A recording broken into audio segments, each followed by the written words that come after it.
Congressional Democrats are now drilling deep into virtually every aspect of President Trump's administration and business ventures, as well as his connections to organizations ranging from the National Rifle Association (NRA) to WikiLeaks, with a sweeping, concerted series of multi-pronged committee investigations. The newly announced probes, in turn, have prompted a fiery response from the president, who accused committee chairman on Tuesday of going crazy with document requests he likened to harassment and a big, fat fishing expedition.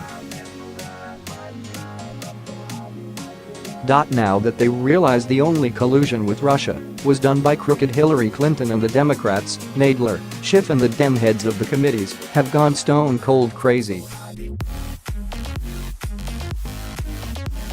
81 letters sent to innocent people to harass them. They won't get anything done for our country. Trump tweeted. With a slew of document requests to 81 agencies, entities, and individuals, House Judiciary Committee Chairman Jerry Nadler, D.N. Y, effectively led the charge, saying Monday he would aggressively probe alleged obstruction of justice, public corruption, and other abuses of power by President Trump. The requests come on the heels of former Trump lawyer Michael Cohen's dramatic House testimony last week, in which he raised questions about the president's personal finances, his charity and more, even as he testified he had no evidence of collusion with Russia. Nadler requested information from two of Trump's children, Donald Trump Jr. and Eric Trump, who are running the Trump Organization, while their father is in the White House.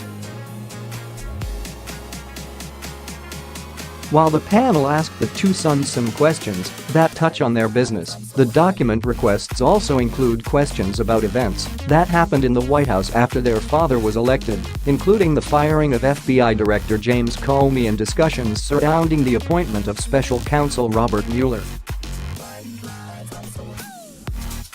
Several other people related to the Trump Organization were sent letters, including the Trump Organization itself, Alan Weisselberg, the company's chief financial officer, and Rona Graff, Trump's longtime assistant.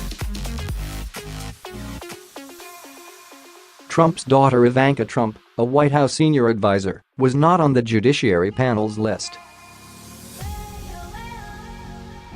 Among other matters, the company officials were asked to provide documents regarding any loan, financing transaction, or capital investment by the Russian Federation, any Russian national, any Russian business, or any other Russian entity to the Trump Organization.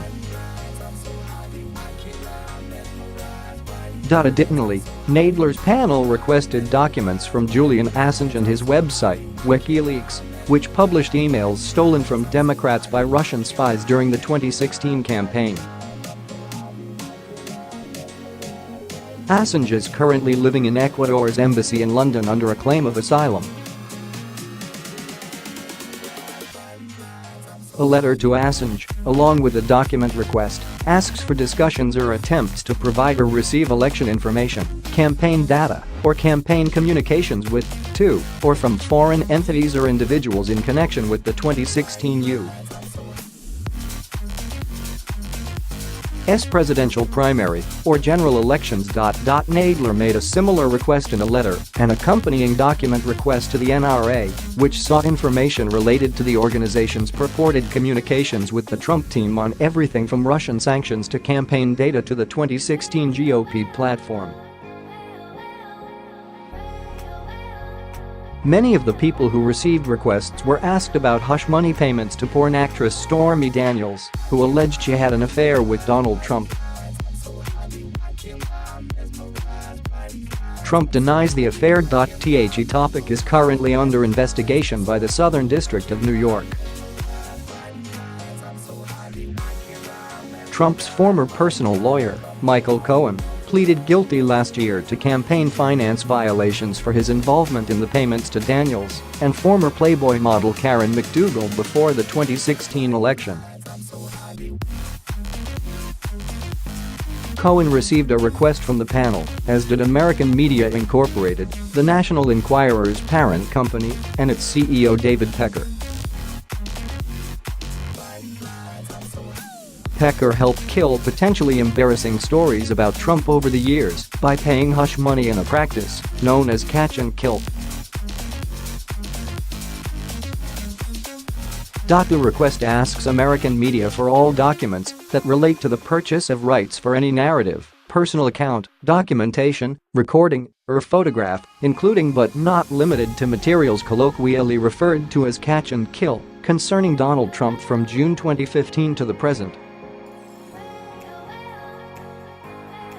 People attending the meeting included Trump Jr., Trump's son-in-law Jared Kushner, former Trump campaign chairman Paul Manafort, publicist Rob Goldstone, Russian-American lobbyist Rinat Akhmetian, a translator, and Ike Kavalides, a business associate of the Moscow-based developer. All of them received requests asking for any documentation related to the meeting, materials they have all already turned over to the House and Senate Intelligence Committees, which have both been probing the meeting for almost 2 years. But the investigative peppering by Nadler, who over the weekend declared that no investigation is really necessary to determine that Trump obstructed justice, was just one of several far-reaching inquiries by Democrats, which extend far beyond the president's domain. The chairmen are specifically seeking access to all State Department employees and contractors with knowledge of Trump's communications with the Russian leader, including linguists, translators, or interpreters who participated in SIC, attended, or in any way listened in on President Trump's in-person meetings with President Putin, as well as President Trump's phone calls with President Putin.